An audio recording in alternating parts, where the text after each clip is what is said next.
तू ही ज़मीन तू ही आसमान है, तू है अगर सलामत तभी तेरी माँ खुशहाल है। जी हाँ दोस्तों, कुछ ऐसी ही होती है माँ जो अपने बच्चे को हद से ज़्यादा प्यार करती है। आज हम एक ऐसी लेडी के बारे में पढ़ने जा रहे हैं जिसका नाम होता है कीसा गौतमी। कीसा गौतमी एक ऐसी लेडी है जिसके जवान बेटे की मृत्यु हो जाती है। कीसा गौतमी जो हर एक मुमकिन कोशिश करती है अपने बच्चे को जीवित करने के लिए। वह घर घर जाती है, हर घर जाके एक ही सवाल पूछती है, क्या तुम्हारे पास किसी भी किस्म की दवाई है जो मेरे मरे हुए बच्चे को जिंदा कर सके। लेकिन उसे हर घर से सिवा निराशा के कुछ नहीं मिलता। लेकिन वो हार नहीं मानती और वो इस तरह से दवाइयाँ ढूंढना कंटिन्यू करती रहती है। एक समय ऐसा आता है जब लोग बाग कहना स्टार्ट कर देते हैं कि कीसा गौतमी अपना जो सेंस ऑफ माइंड है वो खो चुकी है, जो उनका दिमाग है वो काम नहीं कर रहा। यहाँ तक कि लोग बाग उन्हें अब पागल कहना भी स्टार्ट कर देते हैं कि कीसा अब अपने बेटे के प्यार में पागल हो चुकी है। लेकिन एक व्यक्ति मिलता है जो उन्हें बताता है कि आप वहां पर जाके, कहां पर जाके, ये आपको स्टोरी में पता चलेगा, दवाई ले सकते हो।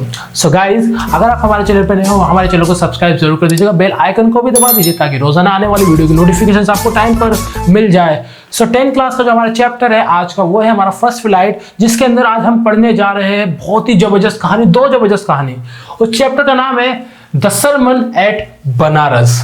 मजेदार चैप्टर, बहुत ज्यादा मजा आएगा भाई। मैंने आपको स्टार्टिंग में बताया था कि 10th वालों के ना मजे है एकदम, मतलब कि उनके जो चैप्टर्स है ना, उनकी कहानी पढ़ने में ना बड़ा मजा आता है। तो कहानी कुछ स्टार्ट होती है हमारी यहाँ से कि एक शख्स है, एक व्यक्ति है जिनका नाम है गौतम बुद्ध। गौतम बुद्ध, हाँ, ये वही गौतम बुद्ध है, बिल्कुल ये वही वाले गौतम बुद्ध है। सही समझे कौन से वाले में, ये कमेंट में जरूर बताना। गौतम बुद्ध के बारे में कुछ बातें जान लो।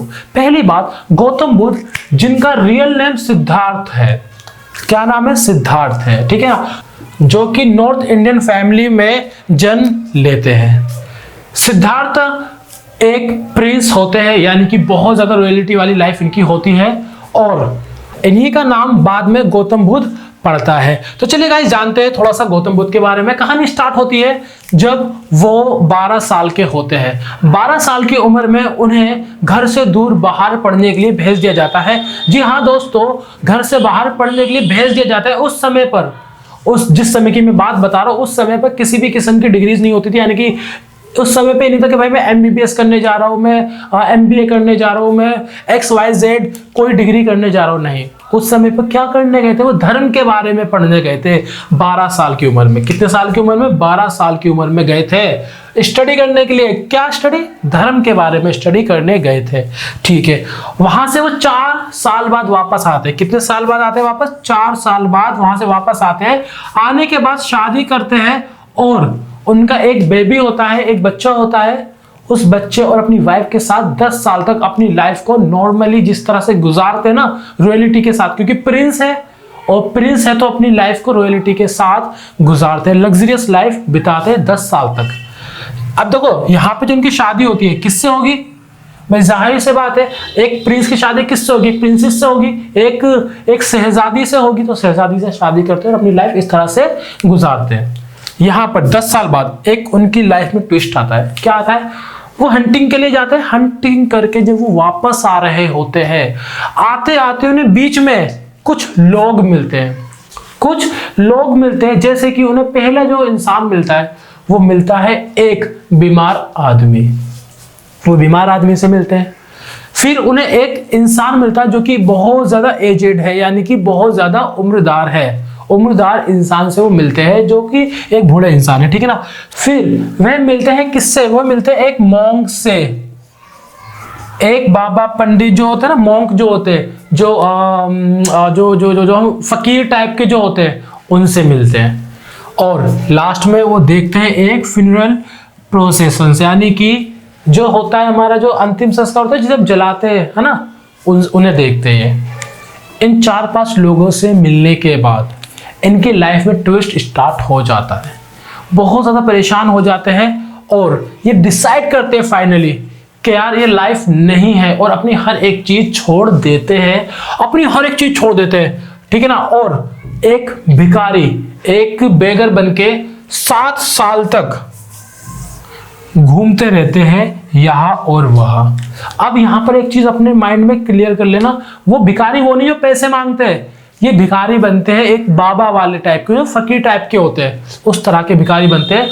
और 7 साल तक बिना किसी मकसद के अपनी लाइफ में यहाँ वहां भटकते रहते हैं। जी हाँ दोस्तों, 7 साल तक अपने बीवी बच्चों को छोड़ के अपनी लाइफ जो वो जी रहे थे रॉयल्टी के साथ, उन सबको त्याग के अब ये भिखारी बन के घूम रहे थे।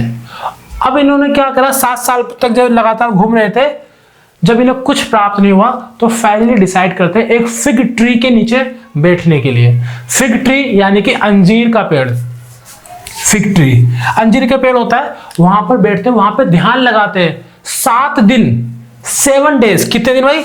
7 दिन 7 डेज के लिए वो उस पेड़ के नीचे वो बैठते हैं, इसलिए ताकि उन्हें ज्ञान प्राप्त हो जाए। जब वो बैठते हैं बोलते हैं मैं यहाँ पर उस समय तक बैठा रहूंगा जब तक मुझे ज्ञान की प्राप्ति नहीं होगी।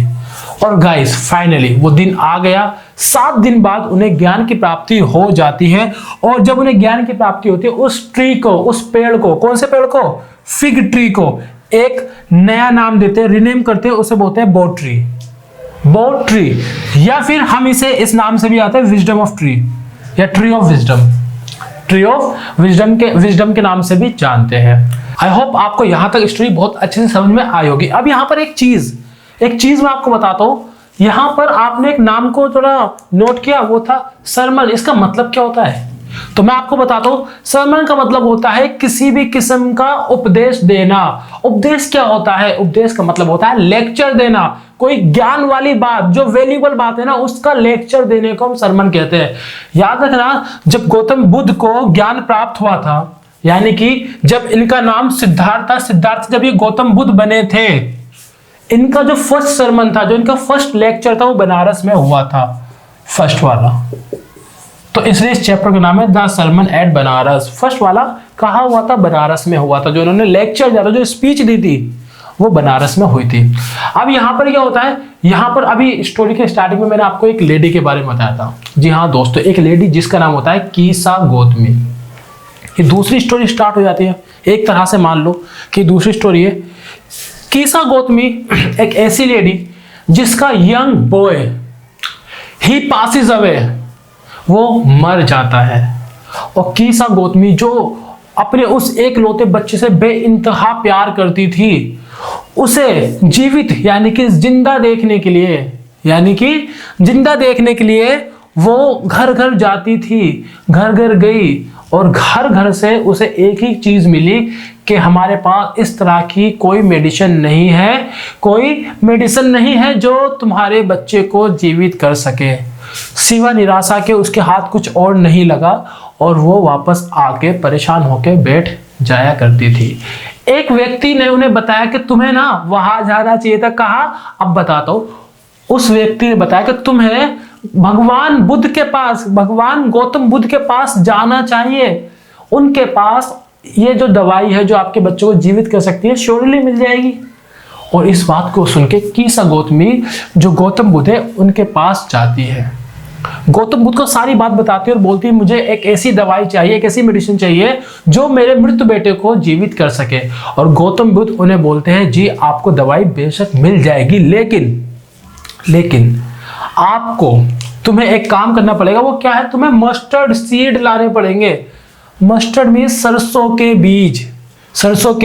बीज लाने पड़ेंगे।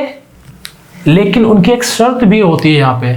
वो शर्त क्या बताते हैं? उनकी कंडीशन होती है, आप उस घर से ये सीड लेके आओगे जिस घर के व्यक्ति ने कभी कोई मौत ना देखी हो, कभी कोई डेथ ना देखी हो। इट मीन्स कभी उनके घर से कोई भाई बहन, माता पिता, दोस्त, नेबर ना मरा हो। अगर उस घर से सीड मिल जाते हैं सो इट मीन्स कि आपका बेटा जीवित हो सकता है। और कीसा गौतमी क्योंकि अपने बेटे के प्यार में अंधी होती है, एकदम उसे कुछ पता नहीं होता, वो भाग कर जाती है और दोबारा से हर घर जाती है। और घर घर जाके वो सिर्फ एक ही चीज बोलती है कि मुझे मस्टर्ड सीड चाहिए, एक मुट्ठी। और सब उन्हें सीट ला कर देते हैं, लेकिन जब वो अपनी कंडीशन बताती है, वो बताती है कि मुझे एक ऐसे घर से सीट चाहिए कि जिसके घर में किसी ने कभी कोई डेथ ना देखी हो, तब सब एक ही जवाब देते हैं कि आपने हमारे जख्म ताज़ा कर दिए। ताज़ा इट मीन सब ने किसी ना किसी को मरते हुए देखा है। और इस तरह से जब वो घर घर जाती है और हर जगह से एक ही जवाब मिलता है, तब उसे पता चलता है, तब उसे रियलाइज होता है कि मैं अपने बेटे के प्यार में सेल्फिश हो गई थी। मोर्टल हमारी जिंदगी का एक हिस्सा है। मोर्टल मीन्स एक ऐसा व्यक्ति जिसे मरना है, यानी कि जो इस दुनिया में चीज आई है उसे इस दुनिया से जाना ही जाना है, उसे मोर्टल कहा जाता है। इमोर्टल में जो नहीं मर सकता, अमर जो होता है, ठीक है ना। चलो, तो वो उस चीज को एक्सेप्ट कर लेती है। यहां पर गौतम बुद्ध कहते हैं कि मृत्यु एक जीवन का हिस्सा है। मृत्यु ही नहीं बल्कि जो सुख और दुख है वो एक हमारे जीवन का हिस्सा है। परेशानियां हमारे जीवन से जुड़ी हुई है। अगर आपको अपनी जिंदगी में खुश रहना है तो आपको इन सारी चीजों को एक्सेप्ट करना पड़ेगा और इन सारी चीजों को एक्सेप्ट करके अपनी जिंदगी में खुश रहना पड़ेगा। वो व्यक्ति कभी खुश नहीं रह सकता जो मृत्यु को एक्सेप्ट ना करे, जो सच्चाई है, जो ट्रुथ है उसे एक्सेप्ट ना करे और अपनी जिंदगी बिताता है। तो इस तरह से यहाँ पर स्टोरी खत्म हो जाती है। आई होप गाइज आपको आज की क्लास बहुत ज्यादा पसंद आई होगी। अगर आपको आज की क्लास जरा सी भी हेल्पफुल लगी है तो हमारी इस वीडियो को लाइक जरूर करना, चैनल को सब्सक्राइब एंड वीडियो पर कमेंट करना ना भूलना। मिलते हैं नेक्स्ट चैप्टर के साथ एक नेक्स्ट क्लास में, तब तक के लिए बाय बाय।